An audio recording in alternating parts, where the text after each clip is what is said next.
Wake Up Las Vegas once again, this time coming in as a victor.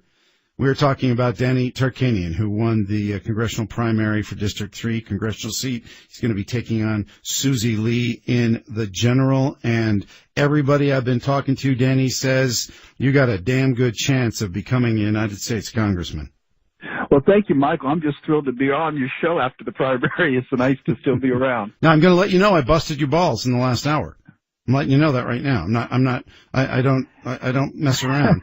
Wait, I just teased that you were going to come on, and all of a sudden they canceled you. So I'm saying when you're, this is the big leagues, man. You could very well be a congressman. So when we got your book, we need you on. We need you to talk to your people. And a lady, by the way, a supporter called and yelled at me for saying that.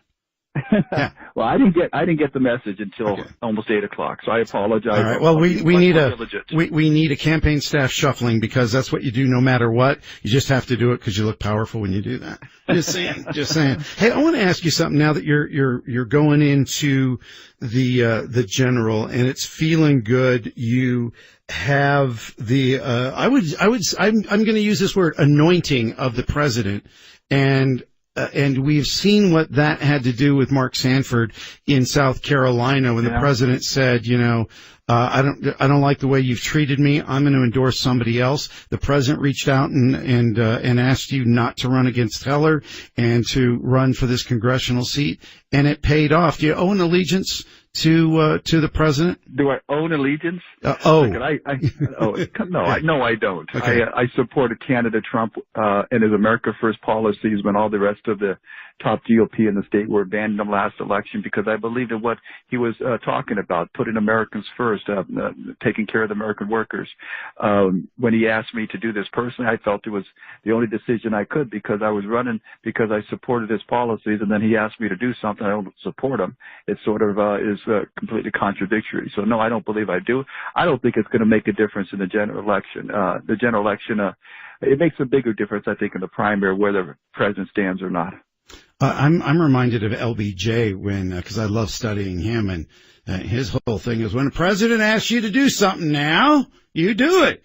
And I think when a president reaches out to you personally and says, this is really what I think you need to do, and this is what the country needs, I think you have a duty to do it. I just do. I don't care who it is. If it's the president, it's your party. Yeah, you do. And that's what he said. The message was that to get his America First policies passed, it would be much better if I ran in the congressional seat and Dean ran unopposed in the Senate seat.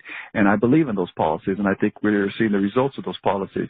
Let's get past what people are saying about his personality. I'm not going to get into defending those things, but because you don't agree with all of that stuff, right? I mean, you don't, because you and Amy are awesome people, and his personality, we'll just use that euphemism, is not like you guys, because you guys aren't like that. He has a different personality from anybody I've seen, and particularly someone who's been successful.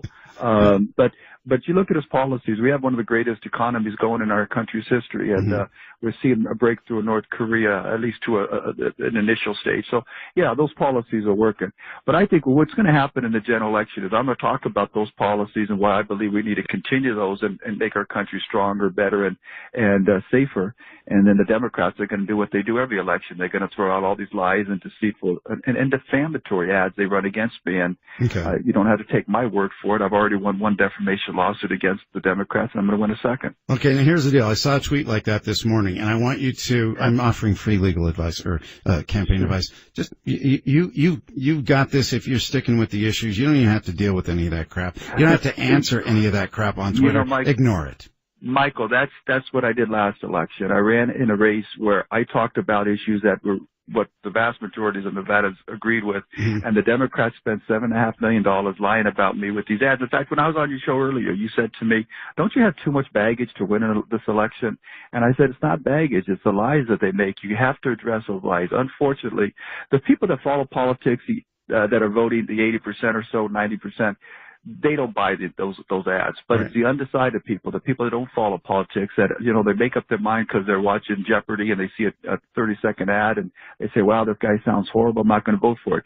I made a big mistake last election. I didn't address those ads. We are going to address every single lie that they say. We're going to expose their lies, and at some point, the people are going to understand this is ridiculous. Let's get back to what matters most to Nevadans, what matters most to America, the policies that the candidates talk about, and I believe very strongly that people agree with the policies I'm going to fight for. Well, then I would start off with the Ronald Reagan twinkle in the eyes going, there you go again.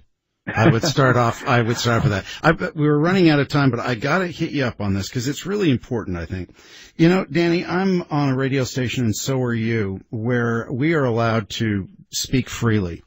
And we give opinions that aren't always agreed with. We bring in the news, whatever happens in the news, and I am very grateful for the freedom in this country and the First Amendment, the freedom of speech. The president this morning, while you were in a meeting, by the way, tweeted that the media in the United States is the biggest enemy of the country. And this after heaping a lot of praise on Kim Jong-un. Now, I've said I'm absolutely in favor of this meeting because nobody else is doing it, and you might as well meet your nasty neighbor that you can't stand that's always throwing beer cans over your backyard. Go meet him and sit down, and that stuff will get wrapped up. Well, that's how I look at it. You sit down and meet with somebody. But I think it's really important that the First Amendment and the media, whether you agree with it, whether it's Fox News, MSNBC, whatever the hell it is, you know, to say that the media is the biggest enemy of the people, I think is damaging for our country. And I hope that's not something that you embrace. Yeah, as you mentioned just a little while ago, I'm not going to defend President Trump's personal statements and some of the assertions that he makes. I'm defending the policies that he's articulated for our country, and I believe the policies work.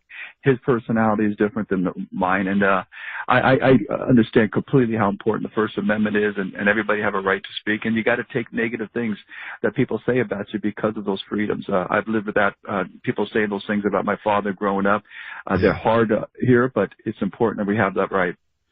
And that includes the lady who called and yelled at me because I busted your balls. She has a right to say it. God bless her. I appreciate that. I need some defenders out there. And by the way, that wasn't Amy disguising her voice. I think this was truly one of your supporters. Well, we do want to offer you a big congratulations. As you know, generals are tough, but keep your nose to the grindstone. And everybody we're talking to says you got a damn good chance of becoming a congressperson and representing the 3rd District. So rock and roll. Thank you, Michael. Thank you for having me on belatedly.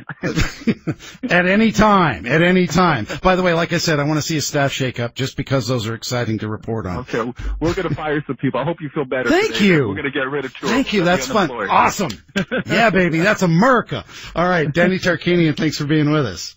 Okay. Thank you. It's 8:40. Castner with you on Wake Up Las Vegas. Get your traffic with Izzy J. Live from the family.